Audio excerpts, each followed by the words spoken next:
This is the Hidden Killers podcast with Tony Brueski. Featuring author, psychologist, and daily contributor, Shavaun Scott. The case of Bryan Kohberger being accused of being the individual who killed the 4 college students in Moscow, Idaho, right around Thanksgiving of 2023 continues to evolve as more and more hearings come about. Just recently, the attorneys for Bryan Kohberger asking the judge to make public their arguments that he should rethink his decision to deny their ask to toss out the charges. Not necessarily completely, hey, should we rethink this? But we want the public to see why you said we should toss out these charges. It's an interesting play. If there's something there, why not get it out there? If there's something exonerating for Bryan Kohberger. If there's not, well, then there's not. Joining me to discuss, Shavaun Scott, psychotherapist and author. The psychology of this thing, this is an interesting move by an attorney of, hey, what's behind door number 2? We had it presented, but it's not opening. Maybe there's something really good in there that's going to be really good for Bryan Kohberger, but the judge won't let you see. Is this kind of playing with someone's, or with the public's mind? Is that what we're talking about here right now? It's the mystery. It's what you don't know.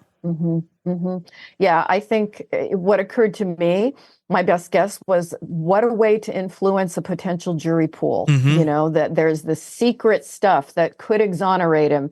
And, all you need is doubt. And there's been so much evidence, and we don't know all the evidence that the state has against him. But what we do know is pretty damning. And I would think that in trying to combat that public perception, this would be a pretty smart way to do it. When we're talking about jury pools today and battling something in court, is it different than how things had been handled, a handful of years ago, 10, 20 years ago, because of the way that we all communicate, the way that we absorb information? It is so vastly different, and the amount of information that we absorb as well. It's not just necessarily arguing this in court, in the courtroom, while the trial is going on. It seems that a lot of these defenses are being mounted right away in the very public venues, even when you have gag orders going on, because of that possibility of influencing a jury pool. Someone who gets onto a jury doesn't necessarily have to have zero knowledge of the case. Many cases, especially something like this, it'd be nearly impossible to have zero knowledge of the case. I'd be kind of scared if someone's going onto that jury pool and having zero knowledge of this case existing. I wouldn't believe that. I wouldn't want them. I mean, it's like, if you're that far into the sand, you probably are not making good judgments in any part of your life. But when it comes to this, how much of these cases are really decided, or a good percentage of the weight that people are going to be giving on that guilty, not guilty verdict happening before they're even selected for jury duty? Yeah, I think it's a concern, but it is the world we live in, where everybody, from politicians and discretions, things that we never would have heard of before, somebody gets caught, it is all over the internet immediately. And so we're all hyper aware of these kinds of cases. And of course, these horrific kinds of shocking cases grab people's attention all the more. So there's no way for people not to have, to some degree, some kind of prejudice, one way or the other, about it. But I don't know how to get around that, because it's just the world we live in now. I mean, that's kind of the next question I had is, because it's always argued we don't want to influence the jury pool. That's where, we still do this today, but I don't know how effective it truly is, where it's like, we're going to physically move the trial down the road a little ways, like physically. Like, that does that even matter anymore? I mean, I guess a little, but does it hold the weight or the difference that it would have years ago,